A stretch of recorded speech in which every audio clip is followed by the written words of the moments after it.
houve o segundo turno, né? O presidente Lula foi eleito, mas as forças derrotadas, inconformadas, estão aí querendo fazer o que eu chamo de terceiro turno. Olha, vamos ganhar agora de outro modo, vamos derrotá-lo de outro modo, vamos encurralar esse governo, vamos impedir o Lula de governar, vamos tirar os seus poderes que foram conferidos pela população, né? O Congresso também vai impor sua vontade, e está impondo sua vontade até em algo que nunca um Congresso fez com o presidente, que é impedi-lo de organizar o governo a seu modo para governar, quer dizer, quantos ministérios, quais são as competências de cada ministério, né? Essa medida provisória foi estraçalhada. Essa urgência para o marco temporal, né, é uma coisa assim inconcebível, né? O marco temporal, para quem não sabe, é um projeto que diz o seguinte, simplesmente: para que uma terra seja demarcada como terra de um povo indígena, é preciso que eles provem objetivamente que já ocupavam aquela terra e já exploravam, já plantavam, moravam ali, em 5 de outubro de 88, quando foi promulgada a Constituição. Como a gente sabe, os indígenas brasileiros nunca tiveram direitos assegurados antes de 88. Né? A Constituição é que fixou uma série de direitos para os povos originários desse país, donos originais dessa terra. Né? Então, é simplesmente desumano exigir isso de quem sempre habitou essa terra. Depois da vitória no arcabouço fiscal, que eu sempre digo, não vamos confundir isso com base do governo no Congresso. O governo não tem base. O regime fiscal foi aprovado porque foi abraçado pelo Lira, é abraçado pelo mercado, é abraçado por forças econômicas, estraçalharam a medida provisória do Lula sobre a organização do seu próprio governo, né, facilitaram a destruição da Mata Atlântica e abriram o caminho para a votação desse marco temporal. O Lula tem o direito de organizar o governo dele, isso é uma sabotagem, né? Sabe, o presidente não pode organizar o governo. Nunca fizeram isso com nenhum presidente antes. O marco temporal e o afrouxamento das regras de preservação da Mata Atlântica são ataques frontais, são ataques, sabe, nefastos, significativos aos compromissos ambientais do Brasil.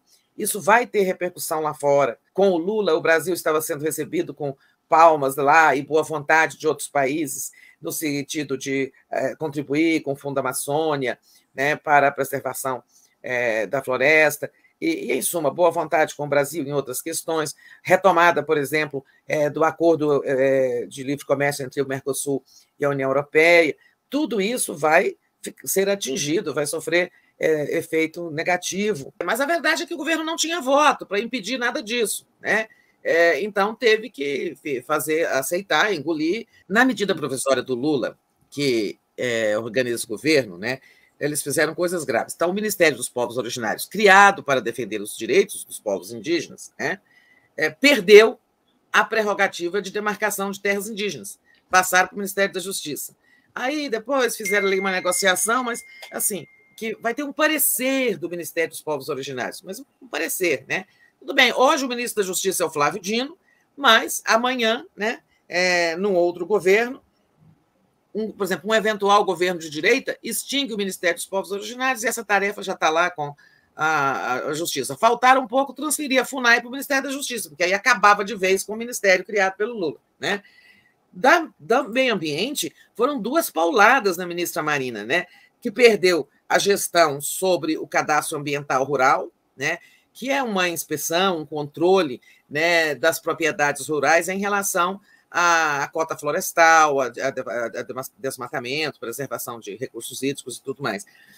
E o Ministério perdeu também a Agência Nacional de Águas, que foi transferida para a integração regional. Nada a ver, né? Nada a ver. A ABIN, que o governo do Lula, tentando assim, tirar da influência militar e transformar num órgão de inteligência civil, como é na maioria dos países, o relator levou de volta para o GSI, né? Ou seja, colocou novamente sob controle de militares. Né? O COAF, que o Bolsonaro tinha colocado no Banco Central, aquele órgão que vigia movimentações bancárias atípicas, logo combate lavagem de dinheiro e evasão de divisas e corrupção, né, indiretamente, o Bolsonaro colocou no Banco Central. Ora, Depois foi aprovada a lei do Banco Central independente. Se o Banco Central é independente, não é parte do governo, né? É do Estado, mas não é do governo, por isso que o Lula não manda nos juros.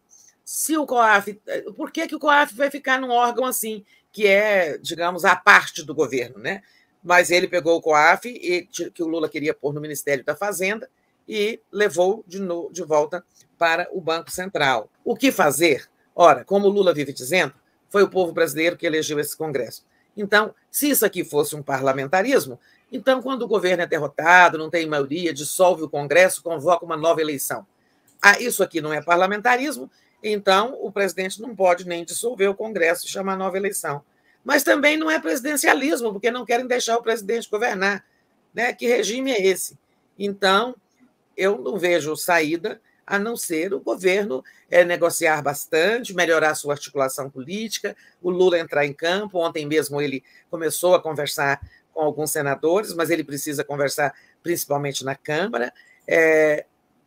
Há partidos e grupos ali que não vão mudar de posição, são inconquistáveis, digamos assim, mas o Lula pode fazer muito, mas não fará sem entregar os anéis. Ou seja, o Lula não fará o governo plenamente o governo que prometeu, que desejou, porque esse Congresso não vai deixar.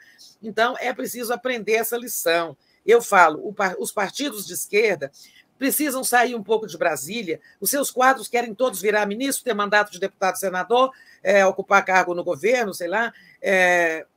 Os partidos de esquerda precisam se voltar para a militância, para a população, para a educação política, sobretudo o PT, que, estando no governo, tem melhores condições de contribuir para a educação política do povo, né? A gente falou muito que o governo Lula, que os governos do PT no passado esqueceram desse aspecto importante, politizar o povo, né?